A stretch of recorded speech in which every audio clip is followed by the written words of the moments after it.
ये आकाशवाणी रायपुर है। प्रादेशिक समाचार बुलेटिन के साथ मैं शुभ्रा भट्टाचार्य।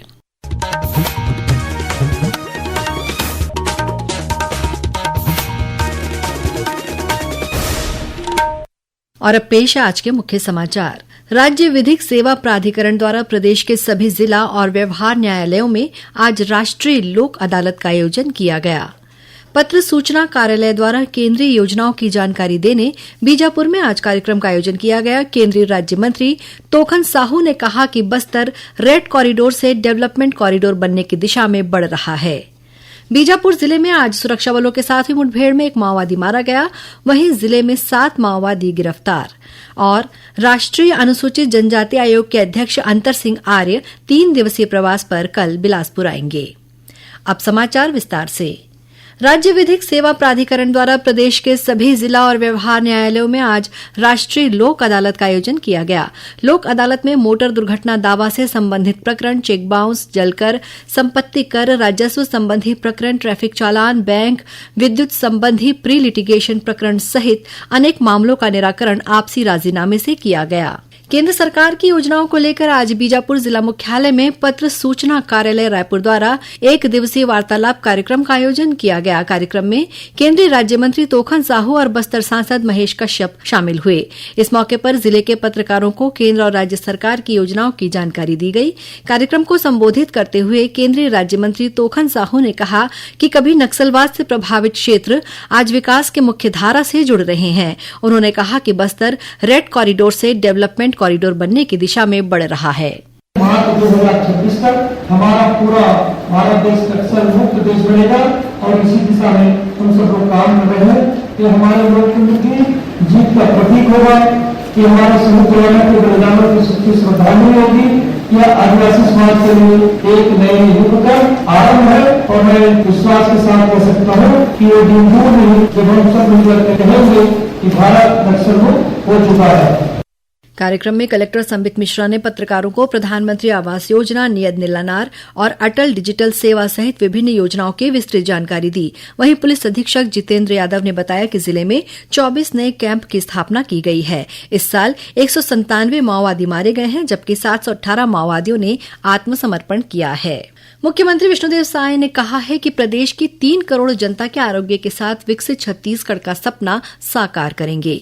राज्य सरकार ने पिछले 20 महीनों में स्वास्थ्य अधोसंरचना को मजबूत करते हुए दुर्गम अंचलों तक स्वास्थ्य सेवाओं को पहुंचाने का कार्य किया है। श्री साय ने आज रायपुर में आयोजित 3 दिवसीय डेंटल कॉन्फ्रेंस के शुभारंभ अवसर पर ये बात कही। मुख्यमंत्री ने कहा कि राज्य सरकार ने स्वास्थ्य को सर्वोच्च प्राथमिकता दी है।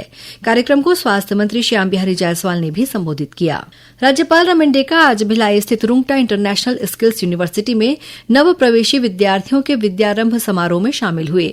इस मौके पर राज्यपाल ने विद्यार्थियों को संबोधित करते हुए कहा कि समाज में समस्याओं की पहचान करने और ऐसे समाधान विकसित करने के बारे में सोचें जिनसे लाखों लोगों को लाभ हो सके। कार्यक्रम में राज्यपाल ने यूनिवर्सिटी के ड्रोन क्लब का उद्घाटन भी किया।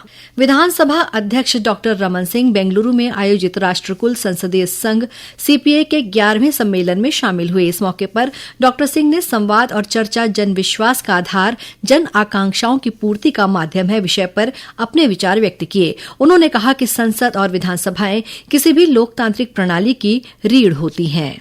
केंद्रीय खेल मंत्री मनसुख मांडविया की अध्यक्षता में कल नई दिल्ली में खेल और युवा विकास से संबंधित चुनौतियों के अवसर विषय पर बैठक आयोजित की गई। इस बैठक में उप मुख्यमंत्री अरुण साव वर्चुअल रूप से शामिल हुए। बैठक में युवाओं को खेलों से जोड़ने और देश में खेल संस्कृति विकसित करने के लिए खेलो इंडिया की तर्ज पर नई युवा कल्याण योजना शुरू करने को लेकर चर्चा की गई। साथ ही राज्यों में खेल विश्वविद्यालयों की स्थापना, खेल प्राधिकरण ऑफ इंडिया के क्षेत्रीय केंद्रों की संख्या में वृद्धि, खेल अधोसंरचनाओं के रखरखाव और मरम्मत के लिए विशेष बजट का प्रावधान करने तथा एकीकृत डिजिटल स्पोर्ट्स प्लेटफॉर्म के विकास जैसे महत्वपूर्ण बिंदुओं पर भी विचार विमर्श किया गया। स्वास्थ्य मंत्री श्याम बिहारी जायसवाल आज नवा रायपुर स्थित श्री सत्य साई अस्पताल में आयोजित आयोजित 31वें student nursing association of India के बायनिकल कॉन्फ्रेंस में शामिल हुए। इस मौके पर श्री जायसवाल ने कहा कि नर्सिंग केवल एक पेशा नहीं है, बल्कि करुणा और अटूट समर्पण का परिचायक है।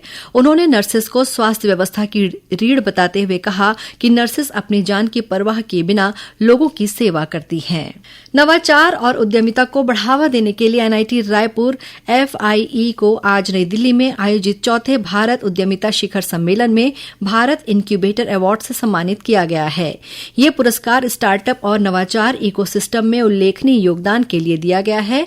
ये पुरस्कार दिल्ली सरकार के मंत्री मनिंदर सिंह सिरसा ने एनआईटी रायपुर FIE के faculty in charge doctor Anuj Kumar Shukla को प्रदान किया। राष्ट्रीय अनुसूचित जनजाति आयोग के अध्यक्ष अंतर सिंह आर्य कल 14 सितंबर से 3 दिवसीय प्रवास पर बिलासपुर आएंगे।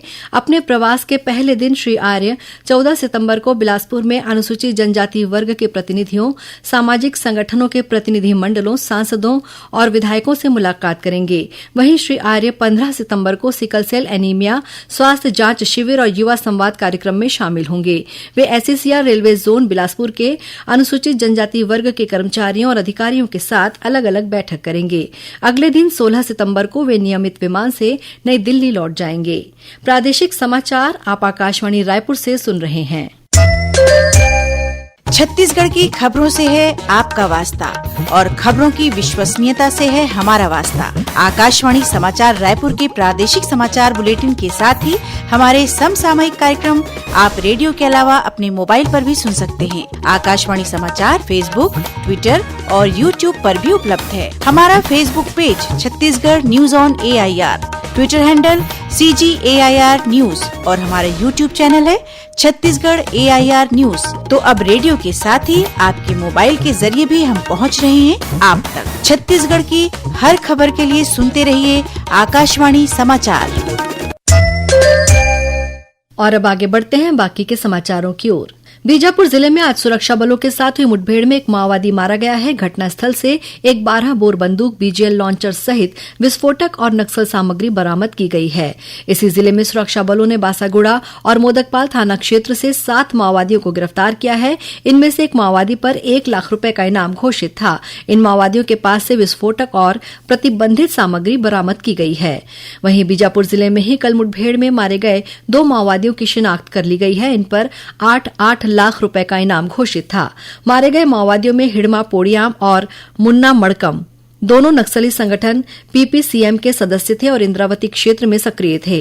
उधर माओवादियों के दक्षिण सब जोनल ब्यूरो की प्रमुख सुजाता ने आज तेलंगाना की राजधानी हैदराबाद में राज्य के DGP और पुलिस अधिकारियों के सामने आत्मसमर्पण कर दिया।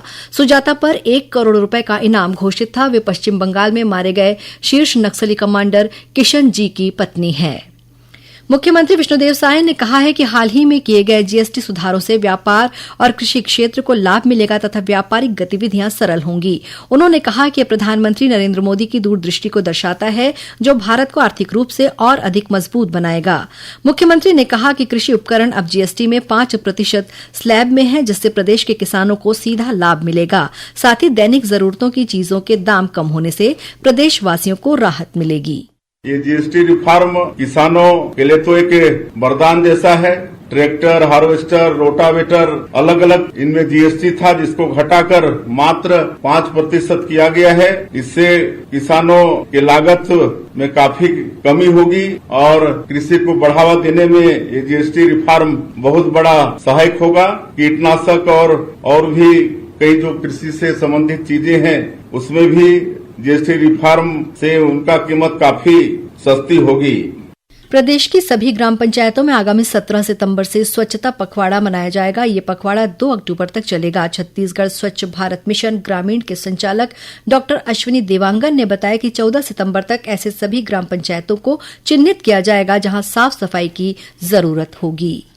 स्वच्छता पखवाड़ा का आयोजन औपचारिक रूप से 17 सितंबर से 2 अक्टूबर के मध्य पूरे छत्तीसगढ़ के सभी ग्राम पंचायतों में किया जाएगा। इसके लिए सबसे पहले हमने 14 सितंबर तक सभी ग्राम पंचायतों में ऐसे जगह को चिन्हांकित करने के लिए कहा हुआ है जिनको देखने से लगता है कि इसमें सफाई की आवश्यकता है, लोगों की सहभागिता की आवश्यकता है। ऐसे जगह को हम 14 सितंबर तक चिन्हांकित करेंगे। और अब कुछ समाचार संक्षेप में। प्रदेश में नीट यूजी के तहत एमबीबीएस और बीडीएस पाठ्यक्रमों में प्रवेश के लिए दूसरे चरण की काउंसलिंग आज से शुरू हो गई है। इस चरण में पात्र अभ्यर्थियों के लिए नए पंजीयन की अंतिम तिथि 17 सितंबर तय की गई है। कोंडागांव जिले के ग्राम पदेली स्थित आंगनबाड़ी केंद्र में आज करंट लगने से एक बच्ची की मौत हो गई। इस मामले में परियोजना अधिकारी ने आंगनबाड़ी कार्यकर्ता और सहायिका को तत्काल प्रभाव से निलंबित कर दिया है। जांजगीर चांपा जिले में रकम दोगुना करने का झांसा देकर ठगी करने वाली चिटफंड कंपनी के 2 शेयर होल्डरों को सिटी कोतवाली पुलिस ने गिरफ्तार किया है। और गौरेला पेंड्रा मरवाही जिले के सीलपहरी इलाके में स्थित सोन नदी में रेत भरने गए 2 मजदूरों की आकाशीय बिजली गिरने से मौत हो गई। वहीं कोरबा जिले के ग्राम उतरदा में आज खेत में काम कर रहे पति पत्नी आकाशीय बिजली की चपेट में आ गए। इस हादसे में पति की मौके पर ही मौत हो गई। अंत में मुख्य समाचार एक बार फिर। राज्य विधिक सेवा प्राधिकरण द्वारा प्रदेश के सभी जिला और व्यवहार न्यायालयों में आज राष्ट्रीय लोक अदालत का आयोजन किया गया। पत्र सूचना कार्यालय द्वारा केंद्रीय योजनाओं की जानकारी देने बीजापुर में आज कार्यक्रम का आयोजन किया गया। केंद्रीय राज्य मंत्री तोखन साहू ने कहा कि बस्तर रेड कॉरिडोर से डेवलपमेंट कॉरिडोर बनने की दिशा में बढ़ रहा है। बीजापुर जिले में आज सुरक्षा बलों के साथ हुई मुठभेड़ में एक माओवादी मारा गया। वहीं जिले में 7 माओवादी गिरफ्तार। और राष्ट्रीय अनुसूचित जनजाति आयोग के अध्यक्ष अंतर सिंह आर्य 3 दिवसीय प्रवास पर कल बिलासपुर आएंगे। इसी के साथ प्रादेशिक समाचार बुलेटिन समाप्त हुआ। नमस्कार।